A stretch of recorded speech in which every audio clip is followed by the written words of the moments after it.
guys, kembali lagi di podcast mahasiswa. Perkenalkan, kami dari Cah Daneng Sutomo 2024. Saya Cah Arji dan rekan saya yang akan menemani kalian pada episode kali ini. Pada episode kali ini, kita akan membahas mengenai mental health dengan tema pentingnya kesehatan mental health bagi Gen Z. Bersama narasumber kita yang sangat luar biasa, beliau adalah Nurse Oyang Prasetya Eskep, biasa dipanggil Kak Oyang. Beliau merupakan seorang perawat di Rumah Sakit Jiwa Menur, Surabaya. For your information guys, beliau ini merupakan alumni Poltekkes Kemenkes Surabaya pada tahun 2005 loh. Lalu melanjutkan pendidikan di S1 Keperawatan di Universitas Airlangga pada tahun 2008. Nah, untuk pengalamannya sendiri, Kak, sangat biasa.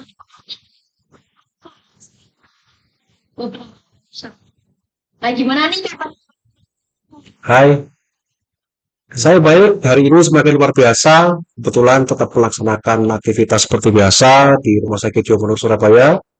Kebetulan mulai tahun 2002 kemarin saya dipercaya oleh rumah sakit bertugas di instalasi gawat darurat. Nah, sebelumnya pengalaman saya bekerja, saya sudah pernah di intensive care unit, di mana banyak pasien-pasien yang sedang akut itu masuk dari UGD, kemudian kita tindak lanjuti ke gawat daruratannya, kemudian kalau sudah nyaman, sudah tenang, sudah bisa diarahin, kita pindah ke ruang intermediate. Nah, kebetulan saya sudah pernah berada di bidang diklat litbang dari teman-teman yang pada waktu itu bertemu dengan saya. Saya sapa lagi, selamat malam yang luar biasa. Luar biasa. Begitu. Betul banget nih Aura. Oke, tanpa berlama-lama langsung saja kita ke tema sharing kita hari ini yang tentunya sangat seru untuk dibahas. So, stay with us here, guys. And before we start our sih kesehatan itu, nah kita perlu tahu ya, kesehatan mental itu merupakan kondisi di mana kita memiliki kesejahteraan. Nah, kesejahteraan ini bisa dilihat dari bagaimana kita mengatasi masalah kita, tekanan-tekanan yang di dalam hidup kita, dan bagaimana tingkat kualitas baik dalam hubungan interpersonal. Begitu nggak, Kak? Betul sekali.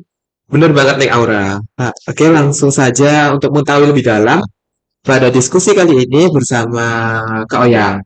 Oke, Kak Oyang, izin bertanya. Kak Oyang sebagai tenaga kesehatan, terkhusus berfokus di jiwa. Eh, apakah generasi saat ini menurut Kak Oyang itu sudah memiliki mental health yang udah bisa dibilang baik? Saya rasa semua generasi Gen Z itu punya tipe yang relatif sama. Seperti yang teman-teman lakukan sekarang ini. Banyak tim di sana, banyak tim di situ. Bertugas A, bertugas B, bertugas C. Itu adalah cara atau bagaimana Gen Z itu berkolaborasi. Cocok dengan tipe Gen Z yang sangat fleksibel terhadap semua kegiatan. Kemudian bisa berkolaborasi dengan siapapun. Terus kemudian juga bisa mandiri. Kalau teman-teman nggak bisa mandiri, bagaimana teman-teman bisa melakukan kegiatan pada malam hari ini? Ya, meskipun mulai dari nol, bermula dari pengalaman yang hanya sedikit, kemudian berani belajar, berani menerobos kebiasaan-kebiasaan lama, tidak hanya melulu di zona nyaman, mempelajari ilmu keperawatan, tetapi teman-teman mau mempromosikan kesehatan jiwa, teman-teman mau menjadi bagian dari multimedia, itu bagus. Punya pencapaian yang luar biasa, punya pencapaian yang di luar kebiasaan teman-teman sendiri. Benar nggak? Betul. Betul sekali.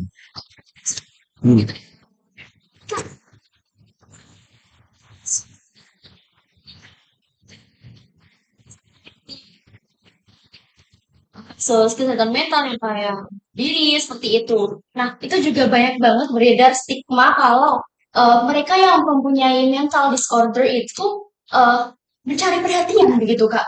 Contoh kecilnya nih kita bisa ambil dari kayak misal putus cinta, terus beban akademik atau tekanan-tekanan dari lainnya. Terus kalau kita mau curhat ke teman-teman lainnya tuh kayak dibilang, ini mah lebay gitu Betul. doang, gitu Kak. Kak, Iya. itu gimana? Stick. Kalau saya lebih cenderung ke bahwa mencari perhatian itu mutlak ya, mutlak. Tetapi konotasinya jangan dianggap negatif. Misalnya, kita berkompetisi dengan teman, kita berkompetisi antar hima, kita berkompetisi dengan teman-teman yang lain untuk mencari perhatian mereka. Jadi kita menunjukkan perhatian dengan cara yang bijaksana. Beda lagi kalau seandainya perhatian itu seperti baper. Iya. Ya, menunjukkan diri bahwa eksistensi aku loh masih ada. Dengan cara bagaimana? Dengan cara satu, misalnya geng motor, misalnya kejadian yang tidak diinginkan seperti bunuh. Misalnya lagi, apalagi? Bullying. Bullying itu menunjukkan eksistensi di mana mereka mencari perhatian bahwa di sini aku ada, di sini aku kuat. Ya, sekali lagi bahwa konotasi mencari perhatian di gengsi ini adalah pengakuan. Kalau saya cenderung tidak negatif, karena masih banyak kok teman-teman yang negatif, yang positif, maaf, konotasinya positif masih banyak. Pengen juara di bidang apapun, ya masih banyak sekali. Jadi saya kurang setuju kalau seandainya gengsi terlalu banyak perhatian, meminta banyak perhatian dengan cara yang negatif. Tetapi saya sangat mendukung bahwa kegiatan apapun dalam rangka mencari perhatian, misalnya di dunia luar, misalnya kita berani ikut kegiatan olahraga, lomba pidato, olimpiade, itu salah satunya untuk menunjukkan eksistensi bahwa kita mencari perhatian dunia luar. Jadi tidak melulu negatif. Jadi seperti itu. Betul. Betul. Jadi nggak semua bisa disalahin. Semua nggak bisa dipukul rata. Sebagian besar iya. Seperti itu. Oke. Kalau dari Kak Ayang sendiri, untuk tanda-tanda gangguan kesehatan mental itu gimana Kak contohnya? Yang sering terjadi, yang sering dihadapi adalah satu cemas. Hmm. Bagaimana cemas itu bicaranya bergetar. Terus kemudian dia tidak bisa fokus terhadap perilakunya sehari-hari. Misalnya nih, kamu dikasih tugas podcast di dalam tim. Kamu diberi deadline selama 1 hari. Kamu cari narasumber, kamu cari tema yang pas di internet. Tapi apa yang kamu dapat? Ada nggak hasilnya?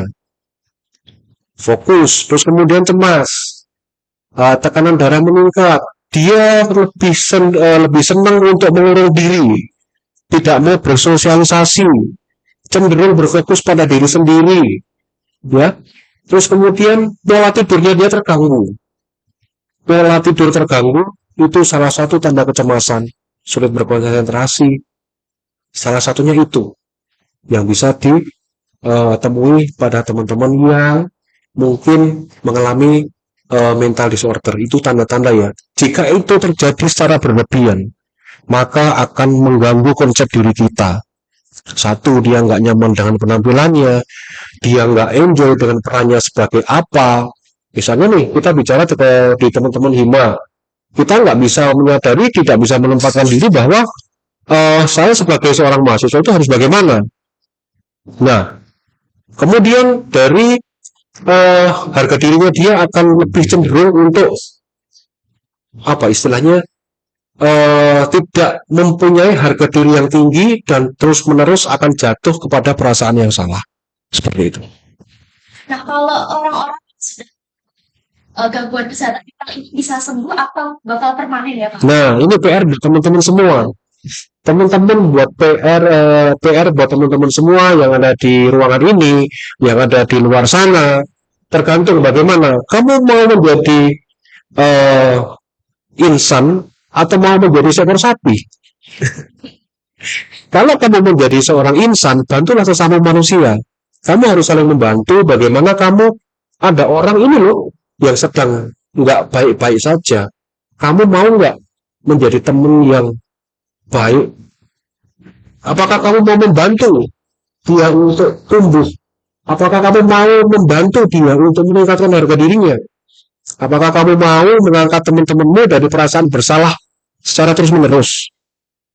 Apakah kamu mau memberikan membiarkan teman-temanmu itu jatuh pada peran yang salah. Ya, peran yang salah itu maksudnya ketika dia sebagai anak dia harus bagaimana, itu harus dimasukkan. Ketika dia sebagai mahasiswa, dia harus diperlakukan sebagai mahasiswa. Kemudian identitas dirinya harus juga ditingkatkan juga. Nah, identitasnya seperti seorang lelaki itu harus bagaimana, sebagai seorang perempuan sewajar itu harus bagaimana, itu harus ditanamkan dan harus disupport. Kadang-kadang bicara sembuh dan tidak sembuh, ketika saya eh, menghadapi keluarga-keluarga pasien yang dengan mental disorder, itu cenderung bagaimana setelah di rumah, baik Pak minum obatnya, kemudian ditenang enggak? Ditenang, diajak kontrol mau enggak? Mau. Tapi kenapa kok tiba-tiba dia marah? Kita nggak tahu apa yang sedang terjadi di sana. Keluarga mengakui, iya kemarin diolok-olok. Apakah itu yang sakit kita atau si pasien yang sakit? Ini menjadi sebuah PR pertanyaan bahwa memanusiakan manusia dan kesehatan jiwa adalah hak asasi manusia. Berarti lingkungan itu sangat harus dipilih ya Kak buat Oh, menjaga kesehatan mental kita. Ya. Gitu. Kalau saya sempat seperti itu. Jadi menempatkan diri sebagai, mungkin maaf ya Bu dosen, Pak dosen, menempatkan diri menjadi dosen yang baik. Tidak melulu untuk ya sekedar kamu harus baik, tetapi ada sisi mahasiswa yang mungkin dia nggak bisa, tetapi dipaksa bisa. Ya oke lah kita mengakui bahwa indeks kumulatif mahasiswa itu tidak menjamin bahwa dia akan mempunyai masa depan yang bagus. Tetapi indeks mahasiswa itu bisa kita sebagai acuan bahwa dia bisa menyerap ilmu yang baik. Jadi saya rasa seperti itu. Tanggung jawab semua, tanggung jawab sebagai orang tua. Mungkin buat orang tua saya, buat orang tua kalian, buat kalian yang ingin jadi calon orang tua, PR kita semua adalah menjadikan peran kita sebagai orang tua bagaimana cara mendidik anak-anak kita untuk bermental yang baja.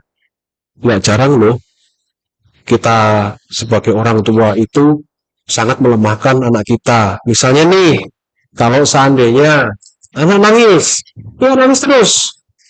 Nah, itu adalah sebuah sikap bullying terhadap anak yang itu tidak boleh kita contoh. Ingat ya, teman-teman yang ada di sini semua ingat ya. Tapi itu banyak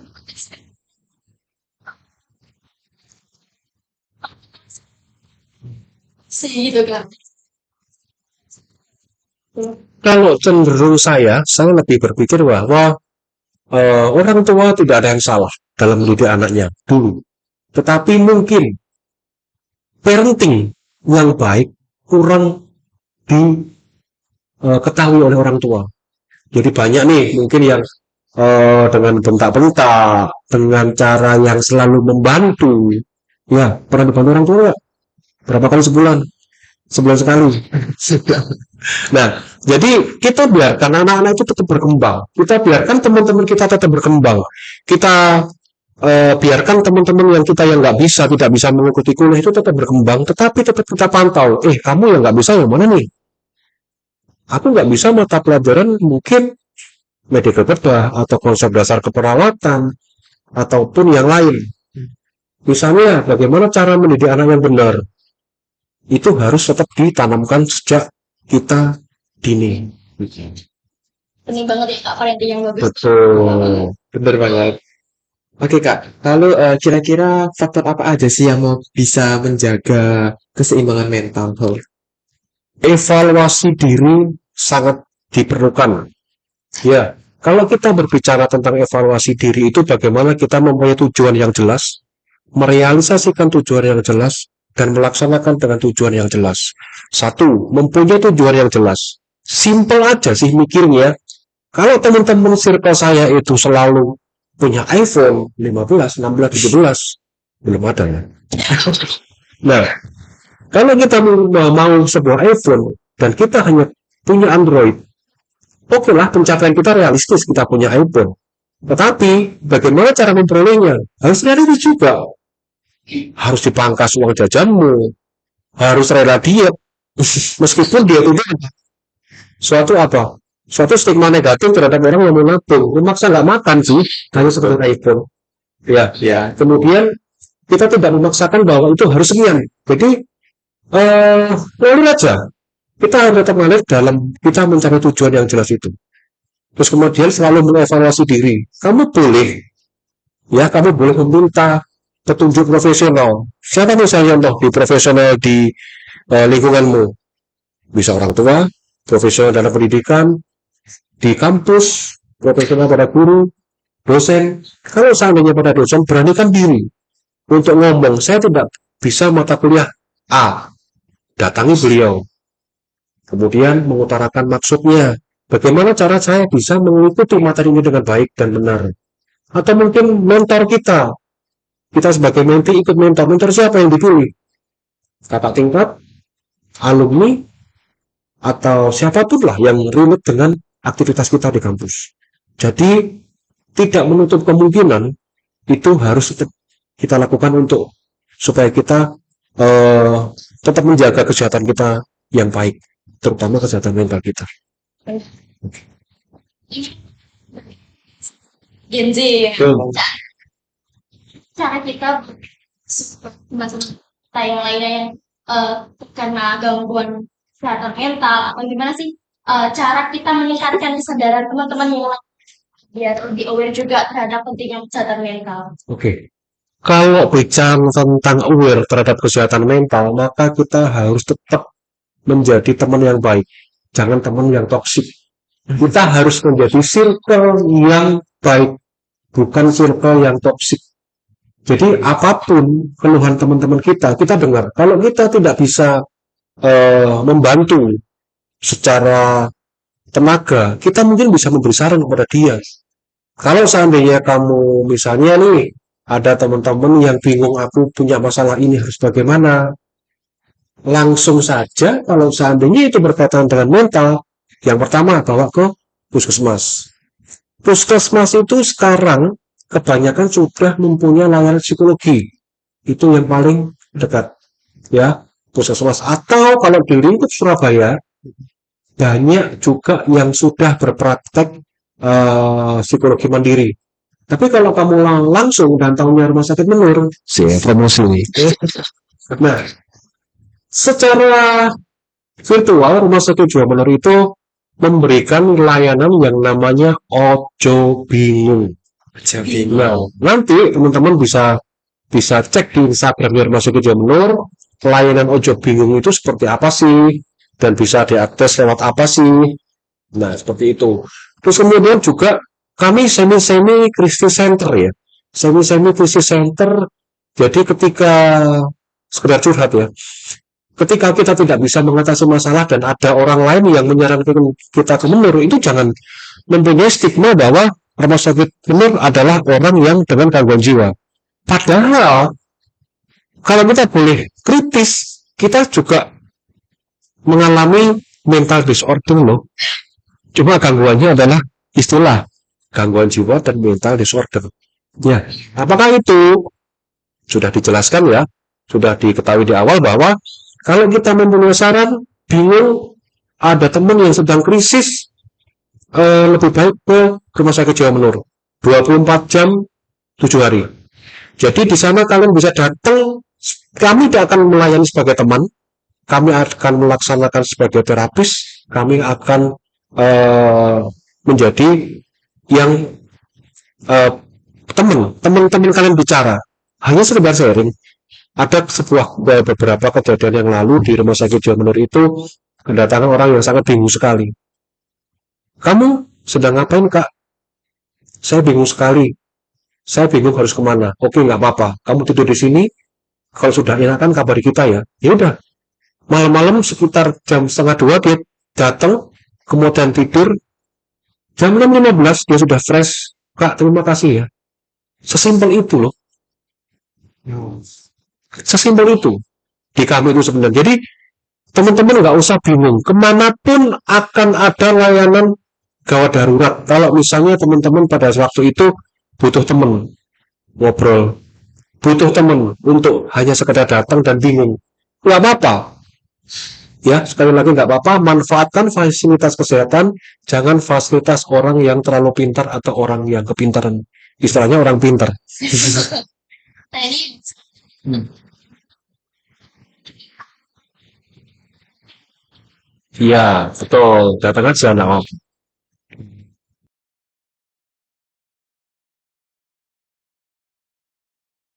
Oke Kak, kalau yang jadi kita sudah mengumpulkan beberapa pertanyaan dari teman-teman mahasiswa. Oke, kemarin kita sudah membuka open question box di Instagram kita. Mungkin kita bisa bacakan satu-satu, nggih. Oke. Baik, ini untuk pertanyaan pertama, bagaimana cara mengatasi panik di saat keadaan mendesak? Nah, ini panic attack. Kebetulan kami selalu dalam rentang waktu 2024 ini sampai dengan bulan Agustus sudah ada 3 orang dengan serangan panik attack mendadak, dan pada waktu itu diantarkan oleh orang yang terdekat di sekitar situ. Siapa? Yang pertama itu ojek online. Jadi dia situ sempat teriak bahwa saya ke rumah sakit Jawa Melur oleh si pasien panic attack. Nah, kebetulan dia adalah pasien lama kita, mengalami panic attack di jalan setelah dia pulang kerja kisaran pukul setengah 12 malam. Nah, sampai dengan setengah 12 malam dia datang dalam keadaan pucat, keringat dingin, akalnya sudah dingin, nadi meningkat, bicaranya sudah tremor. Nah, kebetulan karena pasien ini kalau tidak dilakukan tindakan pada waktu itu sudah ditemukan kegawat daruratan pernafasan. Saturasinya sudah mulai turun, akal sudah mulai dingin, keringat dingin. Untuk mencegah dia shock, maka kita sudah melakukan tindakan kegawat daruratan. Ya, selain pendampingan mandiri oleh perawat, juga pendampingan medis oleh dokter. Jadi buat kalian yang sudah merasa oh saya panic attack, nggak apa-apa, langsung aja bilang ke teman-teman terdekat harus menggunakan fasilitas kesehatan. Nah, daripada nanti bingung di fasilitas kesehatan mana, bilang apa itu panic attack, oh, kamu tahu panic attack, daripada bla bla bla bla, mendingan ke yang rumah sakit Jawa Melur aja. lebih baik datang daripada ditangani sendiri ya. Betul. Nah, ini, apakah orang yang kuliah dan kerja memiliki beban pikiran dan mental yang berbeda? Bagaimana nih, Kak? Karena ekosistemnya berbeda, pasti bebannya juga beda. Kalau misalnya di kebun itu hanya ada iti, angsa, dan ayam, maka di hutan ada singa, ada harimau, ada hewan hutan ya. Lebih gelap pula. Nah, beban itu tetap ada dimanapun. Di keluarga ada, di tempat kerja ada, di kampus pun juga ada, di jalan raya pun juga ada. Ya, jadi beban itu sudah disandingkan dengan apa yang akan kita kerjakan. Kalau kita mempunyai pekerjaan yang ringan, pasti beban kita lebih ringan. Kalau kita bekerja, tentunya beda dong dengan teman-teman yang sedang kuliah. Birokrasinya, alurnya, caranya menyelesaikan masalah pasti juga akan berbeda. Itu. Ada lagi? Oke, untuk pertanyaan selanjutnya yaitu izin bertanya Kak, bagaimana cara mengelola stres agar tidak terlanjur parah? Oke. Konsep pemecahan masalah itu ada 2. Ada yang membangun dan ada yang merusak. Kalau kita bicara masalah penyelesaian masalah yang merusak, itu kita bisa lari dari masalah. Itu tidak akan pernah mendewasakan kita ketika kita ada masalah yang ada di depan atau masalah yang selanjutnya. Tetapi kalau kita bisa mengungkapkan masalah itu pada orang lain, kita bisa diam dulu sesaat untuk memikirkan, aku ada masalah, kepada siapa aku harus minta tolong. Ya, satu berserah, yang kedua pasrah. Berserah kepada Tuhan, pasrah kepada teman-teman. Oke deh, aku mau diapain, aku mau. Ya, kamu mau kasih saran aku apa, aku ikut. Nah, itu adalah saran-saran yang membangun. Jadi jangan sampai lari dari masalah, hadapi masalah itu, jangan bekerja berlebihan. Ya, kondisimu capek, mentalmu capek. Kalau kamu capek fisik, kamu capek mental, akan seluruhnya akan capek. Capek jiwa, capek raga. Ya, jadi lebih baik istirahat, ngobrol, diam dulu, berserah, dan kemudian berpasrah. Seperti itu. Oke.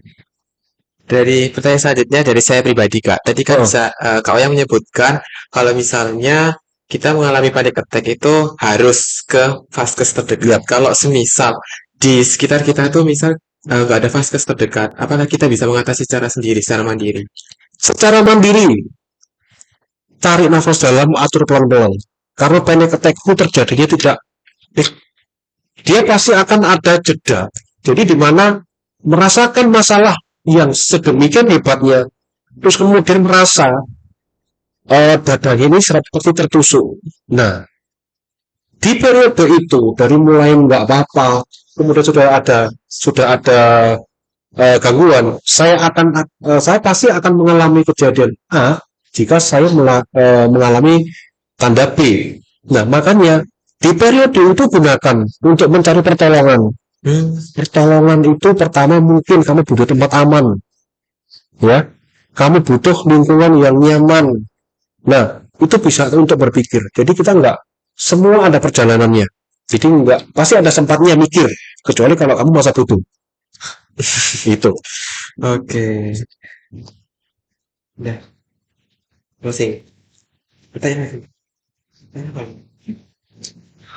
Nah, ini masih nyambung nih Kak sama pertanyaan Cak Argi. Nah, kalau misal kita kena panic attack dan di situ nggak ada orang kan harus menangani sendiri. Nah, gimana kalau di kondisi tersebut juga kayak jauh dari pemukiman, terus seperti misal nih lagi jalan di perjalanan yang sampingnya tuh hutan-hutan gitu Hmm. Kak. Bagaimana cara mengatasinya? Nah, ini pertanyaan yang sangat sulit sekali.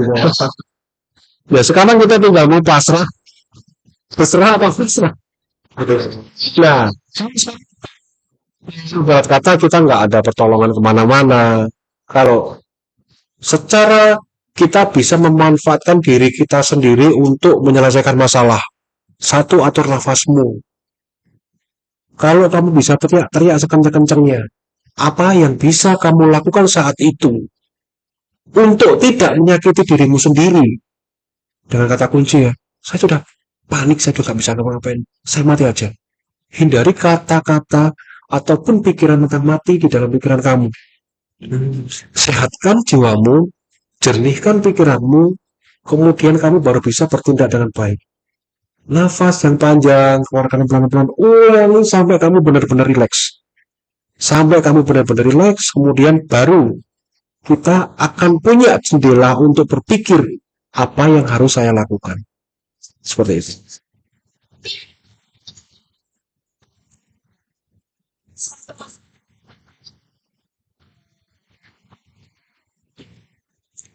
Semua ada di diri kita sendiri.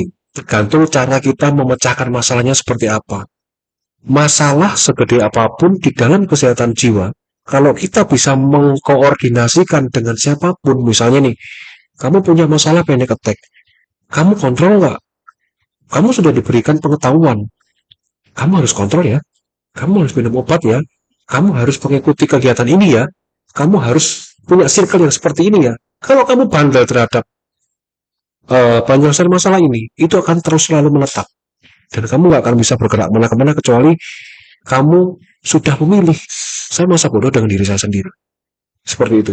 Jadi, jadilah pribadi yang bijak, jangan pribadi yang toksik untuk dirimu sendiri, khususnya. Begitu. Oke, izin bertanya lagi ya Kak ya. Jika sudah terjadi gangguan kesehatan mental, menurut Kak Oyan sendiri, yang bisa kita berikan kepada seseorang tersebut yang sedang berjuang dengan masalah kesehatan mental, tapi kita tuh nggak tahu harus meminta bantuan kemana dan apa yang harus kita lakukan.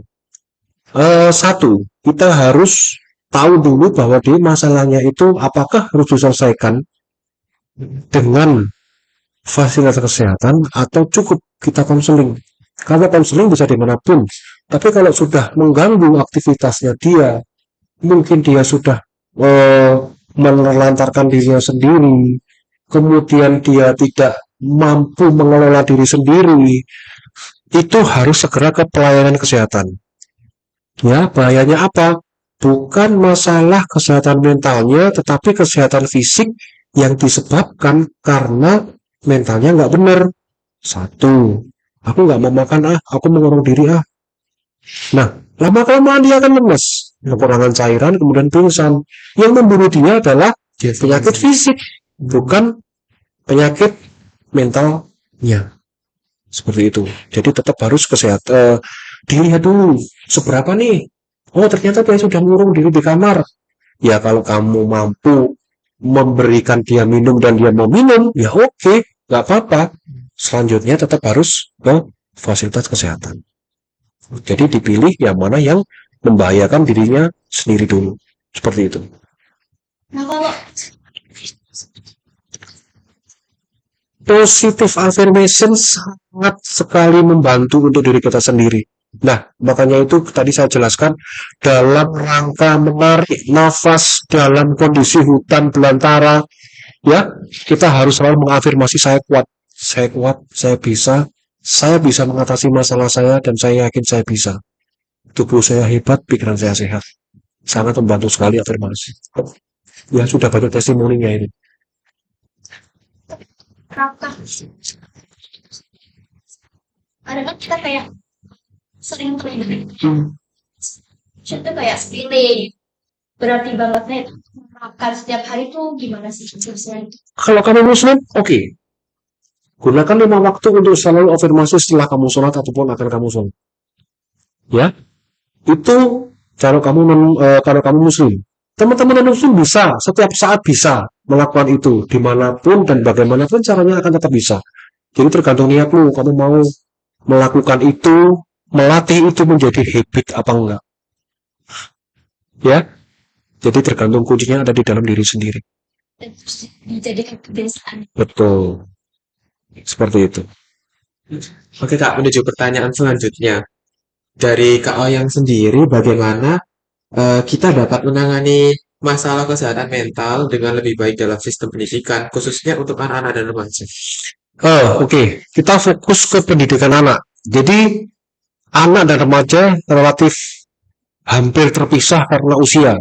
Ya, jadi karena lebih dari 15 tahun adalah dewasa muda, kemudian lebih kurang dari itu adalah masa anak-anak. Nah, ini. Jadi kalau seandainya kita punya keponakan, kita punya adik, itu lebih baik kita belajar cara komunikasi yang benar. Jadi kita harus selalu menanamkan satu, minta tolong yang benar. Dua, minta maaf dan mengucapkan terima kasih. Nah, ini harus selalu kita lakukan sebagai dasar, ya, sebagai dasar bagaimana kita memberikan arahan kepada anak-anak, khususnya untuk sopan santun. Karena setelah ketika dia sopan dan dia santun, maka dia akan bijak terhadap orang lain. Nah, kemudian jangan sampai membuli dengan cara apapun. Kita harus memberikan banyak pujian.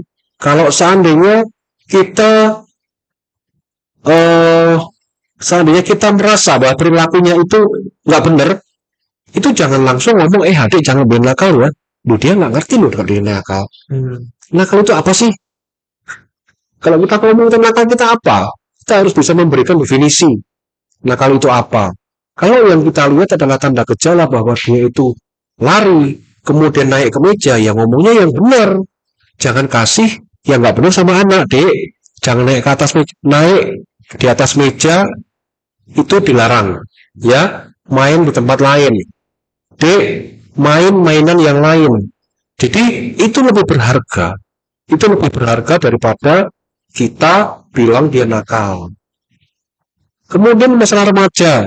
Remaja kalau seandainya kita berada pada circle remaja, maka satu, mutlak kita harus menjadi teman yang nggak toksik buat dia. Ya, kuncinya tetap menjadi circle yang baik buat teman-teman remaja kita. Selalu dukung dia. Berikan kebutuhannya dia apa. Misalnya, dia butuh komunikasi. Dan kita bisa komunikasi, ya udah kita lakukan aja komunikasi dengan baik. Kita sarankan dia, kalau kita sudah nggak mampu membantu dia dalam menyelesaikan masalah. Ya. di remaja dan anak ya. Hmm. Gimana? Lingkungan pekerjaan banyak. Fokusnya kepada diri sendiri. Jangan sampai kita membuat teman kita menjadi stres dengan stresnya kita. Jangan sampai kita memberikan tekanan kepada teman kita sementara kita sedang tertekan. Ya, selesaikan masalah kita sendiri. Selesaikan masalah kita sendiri dulu. Kalau kita tidak bisa, kita bisa mencari di tempat lain. Untuk menjadi pintar zaman sekarang itu caranya banyak banget. Ya, harusnya teman-teman, harusnya para pekerja sekarang itu lebih pintar daripada zaman dahulu. Tinggal klik apa bunyinya undang-undang dasar sudah keluar. Bagaimana cara ngeblok di Microsoft Word sudah ada. Nah, sekarang misalnya peralihan dari dari generasi yang dulu ke generasi yang sekarang, perpindahan zaman dulu yang selalu penuh dengan kertas dan sekarang sudah berbasic paperless, membiasakan teman-teman yang dulu bekerja dengan manual sekarang dengan komputer bagaimana di tempat kerja? Apakah kita harus selalu minta tolong kepada teman kita? Akan stres dong. Nah, makanya itu kalau mau jadi benar sekarang itu caranya banyak banget. Kuncinya adalah jangan sampai membuat teman kita ikut tertimpa beban kita. Oke? Berarti minggu baru. Betul. Benar sekali. Betul banget nih kami.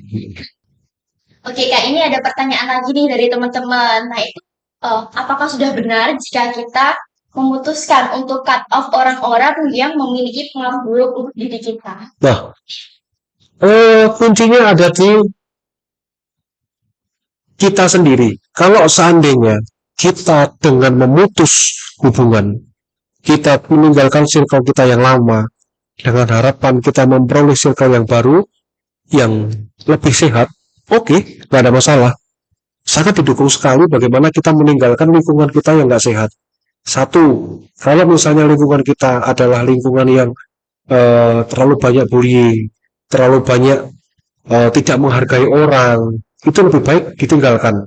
Karena apa? Kita tahu sendiri konsepnya bagaimana cara memperlakukan manusia dengan baik dan benar kan.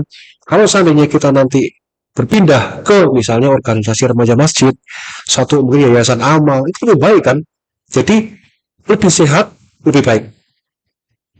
Karena kalau kita masih berada di situ, kita nanti akan cenderung lebih mendukung kegiatan-kegiatan yang sebenarnya itu malah merusak di kehidupan kita ataupun kehidupan kesehatan jiwa kita. Lebih baik seperti itu ditinggalkan dan kita sudah nggak kembali lagi. Berarti lebih baik di cut off aja ya, Kak, kalau yang Itu cut off jawaban yang lebih baik lagi ya. Oke, nggak terasa ya, Ning, kita udah ada di ujung waktu, udah sekitar 1 jam kita ngobrol banyak tentang mental health yang tentunya seru banget obrolan saat ini. Sebelum kita tutup mungkin dari Kak Oyang ada harapan ke depannya. Oke. Harapan saya cuma satu untuk teman-teman, yaitu tingkatkan konsep diri kalian. Karena di dalam konsep diri ini kita bisa mengolah bagaimana menjadikan pribadi kita yang sehat. Kita puas terhadap mata kita puas terhadap tangan kita puas terhadap anggota badan kita yang lain. Ya, sadari itu bahwa itu adalah karunia Tuhan. Seburuk apapun menurut orang lain itu adalah yang sudah Tuhan berikan ke kita. Kemudian yang kedua, itu berkaitan dengan identitas. Sadari gendermu. Ya, sadari gendermu. Jangan melebar kemana-mana. Cewek ya cewek aja. Cowok ya cowok aja. Kok berarti cewek sama cowok berpasangan, lakukan. Ya. Kemudian, sadari juga tentang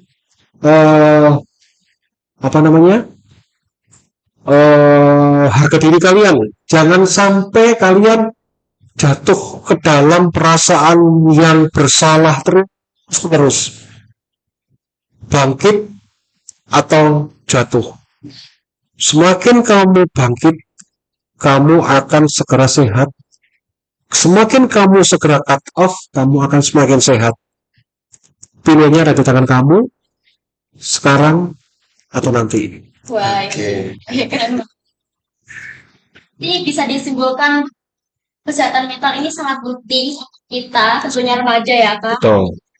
Sadar juga agar kita bisa early treatment juga ya Kak ya. Nah kita harus melihat lingkungan kita juga, Betul. harus memilih-milih dan yang terpenting itu niat untuk sembuh. Begitu Siap. ya. Iya, Betul.